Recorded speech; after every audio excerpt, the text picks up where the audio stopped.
बिस्मिल्लाहिर्रहमानिर्रहीम। अल्हम्दुलिल्लाह वकफ़ा बिल्लाहि वकील। हमारा आज का टॉपिक है जी text class Trematoda common name flukes. इसमें पहले जनरल और फिर उसके बाद इसकी दो सब क्लास, एक सब क्लास गैर मारूफ है एस्पिडोगैस्ट्रिया, और दूसरी क्लास जो सब क्लास डाइजीनिया है वो मोस्ट इम्पॉर्टेंट है। सब बहुत ही मशहूर और इंतहाई ख़तरनाक जो फ्लूक्स हैं जो इस ग्रुप में बिलोंग करती हैं, सारी की सारी पैरासिटिक हैं। और पैरासाइट अक्सर पैरासाइट अपने होस्ट को नुकसान पहुंचाते हैं, ये भी बहुत ज़्यादा नुकसान पहुंचाते हैं, जैसा कि अभी इसकी डिटेल्स आपके सामने आ रही हैं। कल जो तस्वीर आपने देखी थी इसको भी हम डिस्कस करेंगे जब डिटेल्स में जाएंगे। ये वेल जनरल है, इसमें नोट कीजिएगा दो सक्कर्स हैं, एक ओरल सक्कर और एक ही एसिटाइविका। ये दो सक्कर्स मौजूद हैं और बॉडी में बहुत से और ऑर्गन दिखाए गए हैं जिनकी डिटेल से भी हम ग्रुप में जब डिटेल में जाएंगे तो फिर वहाँ पर डिस्कस करेंगे। पहले कुछ बेसिक चीज़ें। पहला पैराग्राफ था पैराग्राफ आपकी बुक के मुताबिक 8000 स्पीशीज पैरासिटिक फ्लैटवर्म्स की इस क्लास से बिलोंग करती हैं। मजमूई तौर पर इनको कॉमन नेम है फ्लूक्स, जिसमें liver fluke, intestinal flukes, lung flukes, blood flukes, ये इनके आगे कॉमन नेम है, टाइप्स हैं। इन सब के एडल्ट्स वर्टिब्रेट के पैरासाइट्स, जबकि इमेच्योर स्टेज जिनको हम लार्वा कहते हैं वो लार्वे मुख्तलिफ वर्टिब्रेट या इनवर्टिब्रेट के अंदर और बाज़ का पौधों के अंदर या पौधों में पाए जाते हैं। और इनकी बहुत इकोनॉमिक इम्पोर्टेंस और मेडिकल इम्पोर्टेंस जो कि इंसानों के लिए और एनिमल्स के लिए डिजीज़ का है, इस लिहाज से इनकी मेडिकल इम्पोर्टेंस बहुत ज़्यादा है। और जो चीज़ मेडिकल इम्पोर्टेंट हो वो ज़ाहिर है इकोनॉमिक इम्पोर्टेंस भी रखती है। सेकेंड पैराग्राफ, इनकी बॉडी फ्लैट हो सकती है, फ्लैट बॉडी फ्लैट होती है, शेप ओवल या एलोंगेट, ओवल बैजी शेप में या लंबे भी हो सकते हैं, 1 मिलीमीटर से छोटे भी हैं और 6 सेंटीमीटर तक लेंथ हो सकती है मुख्तलिफ स्पीशीज की। ये होस्ट के सेल्स और सेल के टुकड़े फ्रैगमेंट्स को खाते हैं। तस्वीर में हम देखेंगे कि इनमें माउथ मौजूद है, मस्कुलर पंपिंग फेरिंक्स, ये डायग्राम अभी आपके सामने आ जाएगी, भी मौजूद है। फेरिंक्स के पीछे इंटेस्टाइन और उसकी ब्रांचेस मौजूद हो सकती हैं जो कि ब्लाइंड ब्लाइंड का मतलब है देयर इज नो एनस। अब एनस के ना होने का मतलब है इनकी भी गट इनकम्प्लीट है, और incomplete gut sac type system है, लेकिन ये ब्रांच्ड सैक टाइप सिस्टम होता है। मैंने ब्रांच सैक टाइप बोला है, इसने ब्रांच्ड पाउचेस कॉल्ड सीकी का इस्तेमाल किया। सीकी सीकम पाउच को ही कहते हैं जो एक साइड से बंद और एक साइड से खुली होती है। ये इनमें से कुछ ऐसे भी हैं जो अपने बॉडी सरफेस के जरिए फूड को एब्जॉर्ब कर सकते हैं। इनका बॉडी स्ट्रक्चर तकरीबन सबका मिलता जुलता है और इंडिकेट कर रहा है इनका वे ऑफ लाइफ पैरासिटिक है। इनके तमाम characters parasitic way of life के लिहाज से अडॉप्टेड हैं, जैसा कि आगे डिटेल्स आएंगे। अब यहाँ पे एक लफ्ज़ बहुत ख़ास और वजाहत तलब है, और ये एक ऐसा लफ्ज़ है जिसको हमारे यहाँ बहुत ज़्यादा गलत इस्तेमाल किया जाता है। ये टेक्निकल अल्फाज है, कुछ ज़रा गौर से देखना है। आप क्या स्किन के लफ्ज़ से आप किस सतह का किस चीज़ को स्किन कहते हैं?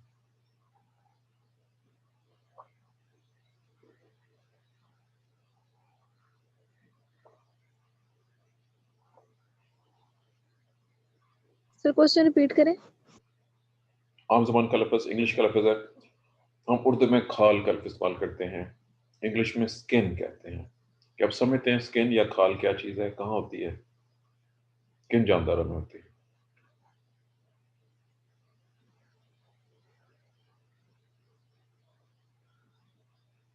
Do you have skin? Protective layer, जी अब ट्रिप्लोप्लास्टिक ये आउटर दो लेयर ऑफ एक मिनट जी। अब ये मारिया आप क्या कर रही है बताइए, मारिया आपका जॉब क्या है? Maria the outer layer of living which protected जी, और कोई जी किसी भी जी और कोई सर ये लोअर एनिमल्स में स्किन नहीं होती, हायर एनिमल्स में होती है। जी। मरियम बतूल का जवाब 2 हो गया जी, और कोई जवाब जी? 2 आंसर हो चुके हैं। अंस आप कुछ कहना चाहेंगे? डायरेक्टली इंटैक्ट सर ये एपिडर्मल लेयर से बनती है। अंस का जवाब एविडेंस से Sir, बनती है जी। our body outer layer of our body which is directly intact yeah touch to our environment. जी 4 आंसर हो चुके हैं। और कोई जवाब जी? और कोई आंसर? चलिए ठीक है जी, काफ़ी हद तक कुछ लोगों ने जवाब दिया। मरियम बतूल ने स्टेटमेंट जो दिया है उसको ज़रा गौर कीजिएगा बाद में दोबारा पे। सबसे बहुत इम्पोर्टेंट पॉइंट है कि बाज़ औक़ात हम एक लफ्ज़ को गलत यूज़ कर लेते हैं और ये गलती किसी से भी हो सकती है। टेक्निकली स्पीकिंग स्किन सिर्फ वर्टिब्रेट्स में है। स्किन का लफ्ज़ सिर्फ और सिर्फ वर्टिब्रेट्स में इस्तेमाल हो सकता है। इनवर्टिब्रेट में हम स्किन का लफ्ज़ इस्तेमाल नहीं कर सकते, हमें नहीं करना चाहिए। असल में जो टेक्निकल लफ्ज़ है जो हम बायोलॉजी में इस्तेमाल करेंगे स्किन की जगह पे वो होगा इंटेगुमेंट और दूसरा लफ्ज़ है टेगुमेंट। 2 लफ्ज़ हो गए इंटेगुमेंट और टेगुमेंट, दोनों मिलते-जुलते हैं। दोनों में डिटेल्स में कुछ फ़र्क मौजूद है। फ़र्ज़ कीजिए आप एक अर्थवर्म को देख रहे हैं या किसी भी और लोड जानदार को, आपके सामने एक कॉकरोच है। अगर आप उसको काटें थोड़ा-सा किसी ब्लेड की मदद से, तो जिस चीज़ को आप काटेंगे, उसको हम स्किन नहीं कह सकते, वो स्किन नहीं है उसकी, वो टेगुमेंट कहला सकती है। और स्किन का लफ्ज़ सिर्फ वर्टिब्रेट्स में, फिशेज़, एम्फीबिया, रेप्टाइल, बर्ड्स और मैमल्स के लिए इस्तेमाल किया जाता है। लेकिन मिलर ने बाज़ जगह पे दोनों को मिक्स भी किया है, लेकिन बहरहाल यहाँ पे चूँकि लफ्ज़ फर्स्ट टाइम इस्तेमाल हो रहा है आपके सामने, इसलिए ज़रा गौर से देखना है इसको। लफ्ज़ है जी, ये लफ्ज़ टेगुमेंट, या देखिए ये टेगुमेंट है, इससे पहले IN लगा दें तो ये इंटेगुमेंट बन जाएगा। अ वर्डिंग इस्तेमाल की है इसने वो है जी बॉडी वाल स्ट्रक्चर तमाम का मिलता-जुलता है और इंडिकेट कर रहे हैं कैपेसिटी वे ऑफ लाइफ को। एपिडर्मिस में सबसे बाहर जो आउटर लेयर है वो टेगुमेंट कहलाती है, जो कि सिंसिशियम की फॉर्म में है। सिंसिशियम की वज़ाहत ऑलरेडी हो चुकी। किसी को याद रहा हो सिंसिशियल हाइपोथेसिस हमने पढ़ा था, वहाँ पे सिंसिशियम का लफ्ज़ आ चुका होगा। याद है किसी को भूल चुका है? कोई बताना चाहेगा जी? सर सेल्स का फ्यूज होके एक मल्टी सेलुलर चीज बनाना। जी अंश ने एक जवाब दिया जी, और कोई जवाब देना चाहता हो? कोई और आंसर देना चाहता हो इसी सवाल का? चलिए सुन लीजिए। अंश ने जो जवाब दिया है वो सिर्फ एक उसका पहलू है। ये पॉसिबल है कि 2 सेल या ज़्यादा सेल जुड़ जाएँ, मिल जाएँ आपस में और मिल के एक सेल बन जाए, उनकी बाउंड्रीज़ खत्म हो जाएँ और उसमें न्यूक्लियस ज़्यादा हो। ये एक पॉसिबिलिटी है। सेकंड पॉसिबिलिटी है कि एक सेल में एक न्यूक्लियस है, वो डिवाइड हुआ, 2 न्यूक्लियस बन गए, 3-4 सेल बड़ा होना शुरू हो गया।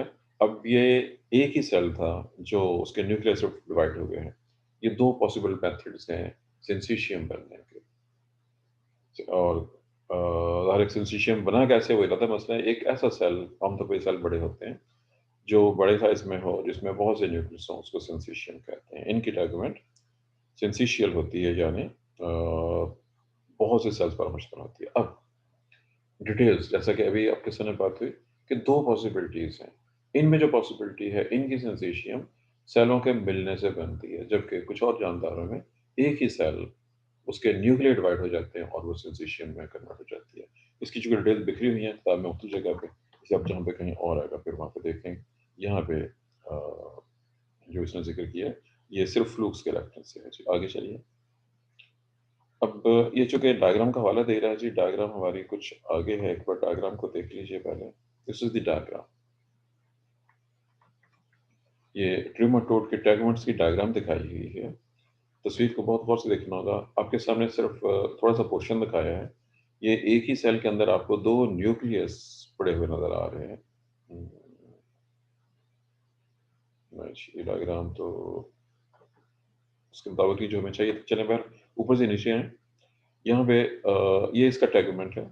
इस टेगमेंट में नीचे पेरेंट गामा मौजूद है। उसके ऊपर आ जाएँ। यहाँ पे इसने साइटोप्लाज़्मिक ब्रिज का इस्तेमाल किया, इसकी ज़ात भी होती है। यहाँ पे बेसमेंट मेम्ब्रेन है। और यहाँ पे जो ये वाली चीज़ है, ये ज़्यादा इम्पोर्टेंट है, तो गौर कीजिएगा। आउटर ज़ोन ऑफ टेगुमेंट ब्रैकेट में लिखा है ग्लाइकोकेलस।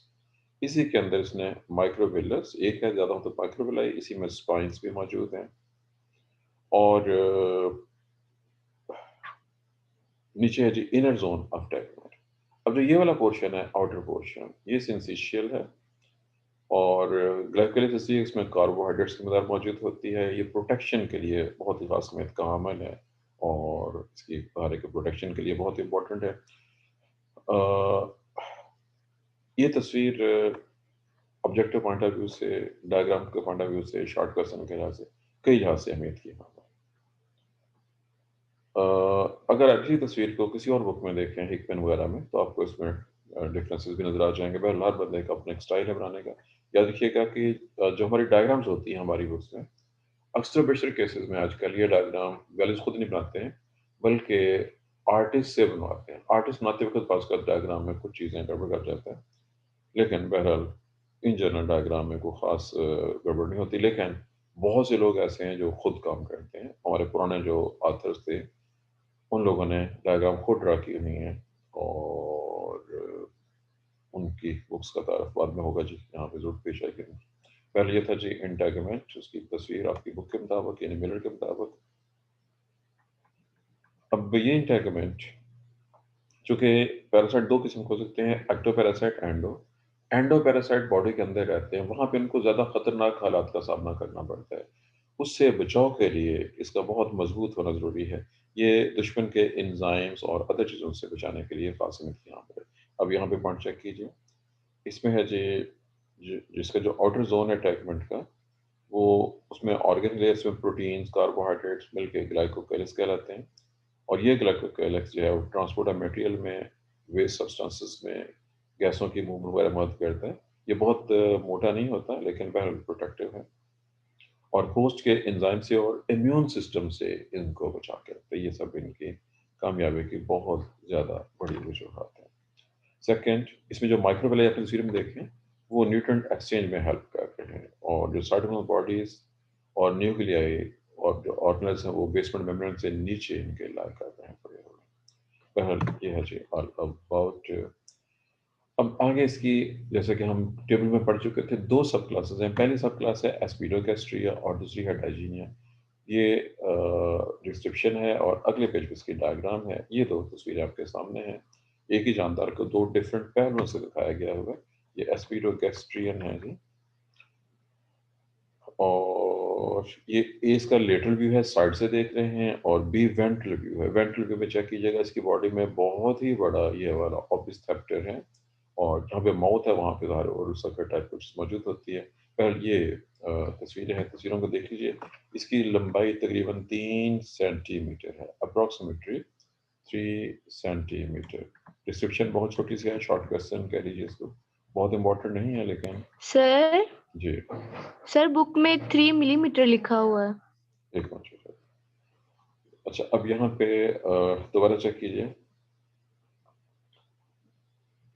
पहला पॉइंट है, इंपॉर्टेंट पॉइंट, ये एंडोपैरासाइट्स ऑफ मोलस, फाइलम मोलस्का में एंडोपैरासाइट की तरफ पाए जाते हैं। छोटा सा ग्रुप है, बड़ा नहीं है। नंबर ऑफ स्पीशीज शायद इसने दी है कि नहीं दी है, अभी देखते हैं उसको जी। इसकी सबसे इंपॉर्टेंट चीज़ है, लफ्ज़ चेक कीजिएगा, oval hold fast organ called opisthaptor. Oval उसकी शेप है, होल्ड फास्ट कोई चीज़ जो अटैचमेंट में इस्तेमाल होती है। ओपिस्थेप्टर का लफ्ज़ इससे पहले ये पूरी की पूरी वेंट्रल सरफेस पे मौजूद है, और एस्पिडोगैस्ट्रिन के लिए खास अहमियत का हामिल है। सेकंड पॉइंट, इसमें रिजेस सेप्टा वगैरह मौजूद होते हैं जो उसको डिवाइड करते हैं। Oral sucker characteristic of most of the tumours is absent.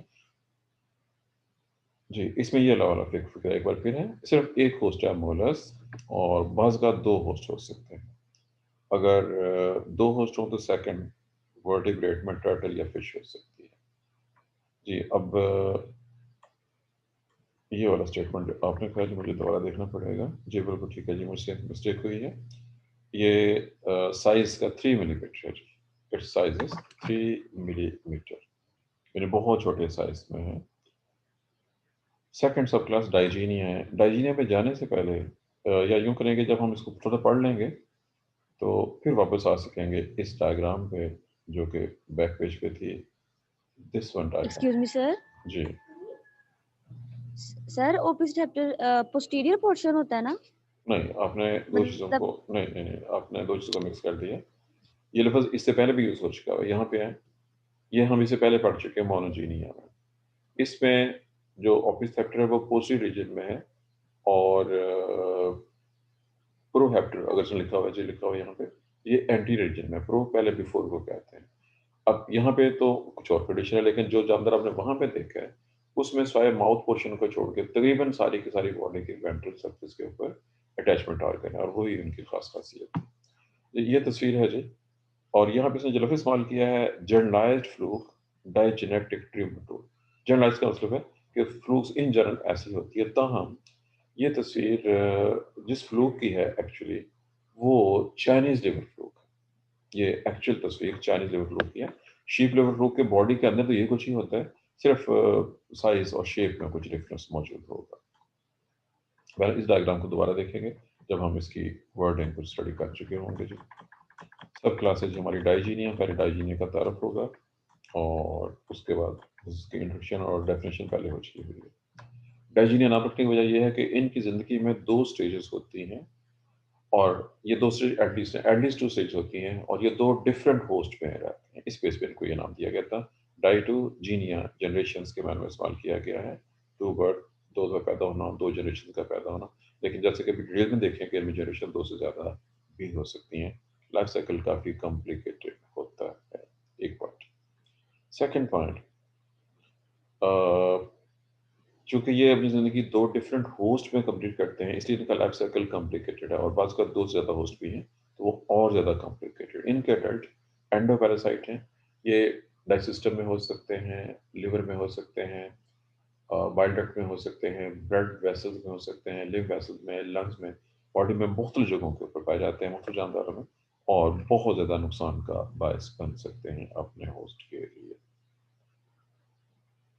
यहाँ पे इसने एक बार फिर डिफिनेटिव होस्ट का लफ्ज़ इस्तेमाल किया है। ये लफ्ज़ आप इससे पहले ऑलरेडी पढ़ चुके हुए हैं किसी और चैप्टर में, इसलिए यहाँ पे एक्सप्लेन नहीं होगा। अब यहाँ पे वो अल्फाज हैं जी 2 सकर्स, ओरल सकर और एसिटाइपिलो। ओरल सकर एंटीरियर साइड पे होता है आमतौर पर, माउथ के पास होता है, जबकि सेकंड वन एसिटाइपिलम पोस्टीरियर साइड पे होता है। पोस्टीरियर का मतलब अब ये नहीं है कि ये आखिरी से लेकर है, माउथ से पोस्टीरियर, और ये वेंट्रल साइड पर होता है अटैचमेंट के लिए। एसिटाइपिलम इसका ज़्यादा मशहूर मॉडल नाम। नेक्स्ट पैराग्राफ में आ जाएं। अब डिटेल्स हैं जनरल, ये जनरल डिटेल्स हैं सारी, क्योंकि आगे स्पेसिफिक पैरासाइट का जिक्र भी आएगा जी। अब एक छोटा सा पॉइंट, लफ्ज़ है ओपर्क्यूलम, इसका मतलब रखना, इसकी तस्वीर भी आगे कहीं भी आएगी। इनके अंडों के ऊपर एक छोटा सा हॉल होता है, छोटा सा एक जैसे हांडी के ऊपर, अगर आप साग पकाने वाली हांडी आपने देखी है, उसके ऊपर एक स्पेशल शक्ल की लिड होती है, उसको भी ओपर्क्यूलम ही कह सकते हैं, कहते हैं। मेरे इनके एग के ऊपर ओपर्क्यूलम मौजूद है। उसके अंदर जब लार्वा बनता है अंडे के अंदर तो उसको तोड़ के बाहर निकल आता है। उस लार्वे का नाम मायरेसीडियम, सीलियड लार्वा है, मायरेसीडियम। यहाँ पे स्पेलिंग की कुछ गड़बड़ है, इसकी जगह मायरेसीडियम। इसकी डिटेल्स आगे किसी फिगर में आ रही है, डायग्राम बाद में देखेंगे जी। अभी इसके ये आमतौर पर एक होस्ट में एंटर हो जाता है जो कि सुनेल हो सकता है और ये केमिकल या कीमोटैक्सिस के जरिए वहां तक पहुंचता है, केमिकल्स का महसूस करते हैं। इसमें स्पोरोसिस डेवलप होता है। नेक्स्ट कंडीशन कह लीजिए, सिस्ट का मतलब आप ऑलरेडी समथिंग लफ्ज़ पढ़ चुके हो। उसके अंदर बहुत से मजीद आगे छोटे छोटे डॉटर स्पोरोसिस्ट या जिनको रीडी जम है, सिंगल रीडी है, पैदा होते हैं। ये चूँकि रीडिंग में आपको मुश्किल लगेगा कि मैं इसकी डायग्राम में इसको लेके जाने लगा हूँ जी। डायग्राम चूँकि इसकी आगे बनी हुई है, हम डायग्राम में आ जाते हैं। ये लिवर फ्लूक, वो लिवर फ्लूक जो शीप के ऊपर अटैक करती है, जो कुछ उसने वहाँ बयान किया, यहाँ पे देख लीजिए। ये अंडा है, इसके ऊपर उसका ओपर्क्यूलम था, यहाँ से बाहर लार्वा निकलेगा मायरेसीडियम, ये सिलेटेड है, ये मूव करके सुनेल में पहुंच जाएगा। सुनेल की बॉडी में जाके ये स्पोरोसिस्ट में कन्वर्ट हो जाएगा। अब आपने यहाँ पे गौर से देखना है, इस स्पोरोसिस्ट में यहाँ पे छोटे छोटे गोल गोल कुछ स्ट्रक्चर नजर आ रहे हैं। ये सारे के सारे स्ट्रक्चर डॉटर स्पोरोसिस्ट या रीडिया कहते हैं, ये इसमें से निकल के स्नेल की बॉडी में चले जाएंगे। याद रखिएगा ये लार्वा है, लार्वे के अंदर या लाइफ की एक साइकिल है। पहली स्टेज ये थी, इसी से ये डेवलप हुआ है। इसके अंदर यहाँ भी नजर आ रहे हैं सेल जो व्हाइट कलर में, चूंकि हम इसको कलर कर दिए, ये ऐसे ऐसा डेवलप हो जाएंगे और ये बन जाएंगे। ये जो पूरा आप देख रहे हैं जो कि एक है तो रीडिया कहलाएगा, जमोसी रीडिया। अब लार्वे के अंदर मजीद लार्वे पैदा हो गए, यानी लार्वे में रिप्रोडक्शन हो गई है, लेकिन ये रिप्रोडक्शन एसेक्सुअल। अब यहाँ पे प्रॉब्लम है, जो डेफिनेशन है पीडोजेनेसिस या पीडोमॉर्फोसिस की, उसमें लफ्ज़ इस्तेमाल होता है सेक्सुअल मैच्योरिटी इन लार्वा।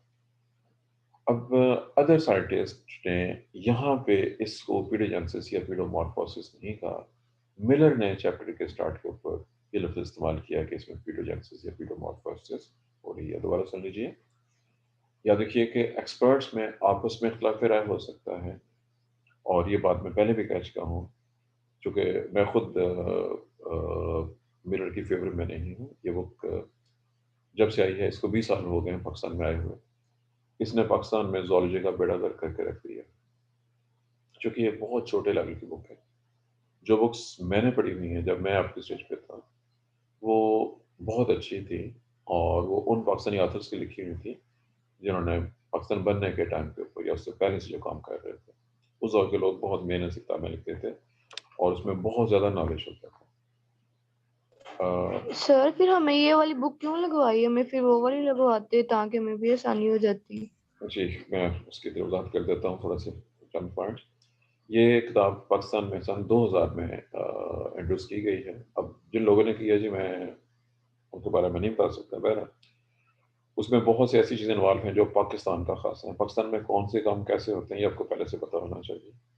बहरहाल ये ज़ूलॉजी के पॉइंट ऑफ व्यू से एक एवरेज किताब है।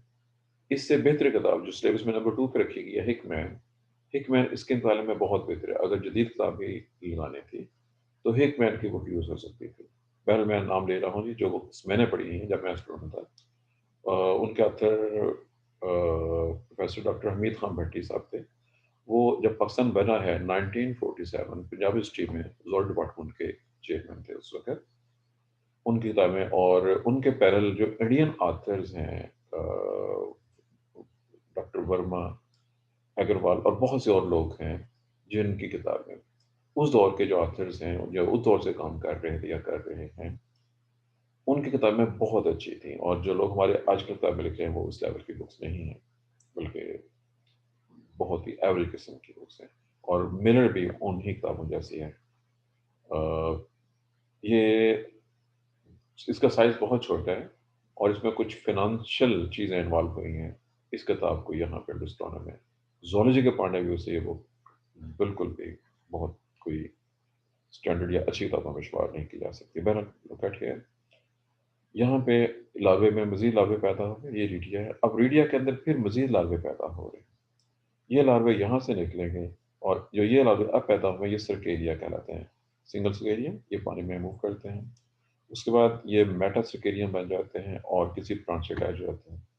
इस प्लांट को जब कोई शीप या कोई और हर्बीवोर खाता है तो उसकी बॉडी में चले जाते हैं। शीप ने खाया प्लांट को तो ये उस शीप की बॉडी में चला गया। ये जो शीप के अंदर पाई जाने लिवर फ्लो का साइकिल है, जिसको कि यहाँ मैंने ऑलरेडी बैन कर दिया है, इसको दोबारा बयान नहीं किया जाएगा। अब इसके लाइफ साइकिल में एक होस्ट यहाँ पे है, दूसरा होस्ट यहाँ पे है, और कुछ लाइफ का पार्ट प्लांट के साथ अटैच फॉर्म में भी है, और ये पानी के अंदर कुछ जो है इसका लाइफ साइकिल का मौजूद है। पहले ये था जी लाइफ साइकिल, जो कि मैंने डायग्राम की मदद से एक्सप्लेन कर दिया, चूँकि यहाँ पे ये जो खाली रीडिंग से चीज़ क्लियर नहीं होती जब तक डायग्राम सामने ना हो। जी, ये लाइफ साइकिल तो पूरा हो गया है, और इसने आगे हेडिंग दिया some important trematode parasites of humans. लेकिन मैं इससे यहाँ तक जाने से पहले, जो कि टाइम खत्म होने वाला है हमारा, मैं इस लाइफ साइकिल इस डायग्राम को आपको दिखाना चाह रहा हूँ। आपको ये डायग्राम बनाने की प्रैक्टिस होनी चाहिए। जनरल डायग्राम है, इसमें बॉडी के बहुत से पार्ट्स तो वेल नोन है, मैं उनको एक्सप्लेन नहीं करूँगा।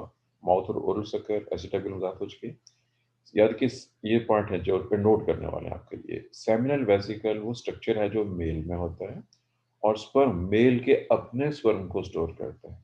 यूट्रस फीमेल स्ट्रक्चर है, वैस रेफरेंस का जिक्र हो चुका पहले। सेमिनल रिसेप्टिकल एक ऐसा स्ट्रक्चर है जो फीमेल में होता है और मेल से आने वाले स्पर्म को स्टोर करता है। दोनों में फर्क नोट कर लीजिए। सेमिनल वेसिकल मेल ऑर्गन है, मेल में होता है, मेल के अपने स्पर्म को स्टोर करता है। और सेमिनल वेसिकल जिन फीमेल में हो, यहाँ पे ये जानदार हर्माफ्रोडाइट है, इसमें दोनों ऑर्गन मौजूद हैं। बहरहाल इन जनरल ये फीमेल ऑर्गन है और मेल से आने वाले स्पर्म को स्टोर करता है। जेंटल एट्रियम, एट्रियम कैविटी को कहते हैं। तस्वीर में जिस चीज़ को जेंटल एट्रियम कहा है, ये उसने आखिरी सिरे के ऊपर लगा दिया है। यहाँ पे इसका पोर होता है और पीछे छोटी सी ट्यूब है जिसकी कैविटी है, और बाहर इसका ताल्लुक रिवोल्यूशन के साथ है। एक्सक्रीटरी वेसिकल्स का ताल्लुक एस्ट्रेशन के साथ है। डिटेल गया कि सीकम इंटेस्टाइन की ब्रांचेस हैं जिसका ताल्लुक डाइजेशन और अब्जॉर्प्शन के साथ है। वुडलैंड ग्लैंड का नाम इससे पहले आ चुका होगा। ये योग ग्लैंड है, जल्दी पैदा करते हैं। वाटरलाइन डक्ट जो कि जर्दी को ट्रांसपोर्ट करेगी, अंडों तक ले जाएगी। ओवरी वेल नोन है आपके लिए। ओविडक्ट, ओवरी से निकला डक्ट का नाम है, वो टाइप ऑफ स्ट्रक्चर जिसके आसपास मौजूद होता है, उसको कवर किया होता है। वर्टिलाइन रेजरवायर, वो जगह जहाँ जर्दी स्टोर की जाती है। एक्सक्रीटरी वेसिकल, सोलर पोर्शन है, और नेफ्रिडिया बोलकर आपसे वाकिफ हैं, जहाँ से फालतू मादे खारिज होते हैं। मैलिस ग्लैंड का ताल्लुक इवोल्यूशन के साथ है और ये यहीं पे मौजूद है। कुछ किताबें इसको शल ग्लैंड का नाम देती हैं, बहरहाल इसको कवर करने में मदद देता है। टेस्टीज जो हैं ये यहाँ पे नजर आ रहे हैं आपको, ब्रांच्ड हैं और स्पर्म पैदा करते हैं। अब इसमें ये यहाँ नोट कीजिएगा, ये स्पर्म यहाँ से निकलेंगे और इन डक्ट्स के जरिए ट्रांसफर होते हुए सेमिनल वेसिकल में चले जाएंगे। यहाँ से इस जगह से जेंटल जहाँ से एट्रियम का है इस कैविटी में, और इससे निकल के दूसरे वर्म की बॉडी में एंटर हो जाएंगे फर्टिलाइजेशन के लिए। और फिर अब चूँकि टाइम ख़त्म हो गया जी हमारा तकरीबन, मज़ीद हम आगे नहीं चल सकते हैं। ये जनरल डायग्राम मैंने आपके सामने डिस्कस कर दी है आज के लिए। इसकी रिवोल्यूशन अभी आगे दोबारा डिस्कस होगी नेक्स्ट टॉपिक में, जहाँ पर कि हम इसके लाइफ साइकिल को या अदर चीज़ों को दोबारा देखें। बट डायग्राम को बनाने की प्रैक्टिस आपने खुद करनी। और इनमें भी याद रखिएगा क्रॉस प्रोडक्शन होती है। बेशो मेजॉरिटी एनिमल्स की मेजॉरिटी चंद जानवरों को छोड़ के ऐसे जानवर जो हर्माफ्रोडाइट हैं उनमें भी सेल्फ प्रोडक्शन नहीं होती, बल्कि दे शो क्रॉस फर्टिलाइजेशन। ये है जी ऑल अबाउट फॉर टुडे।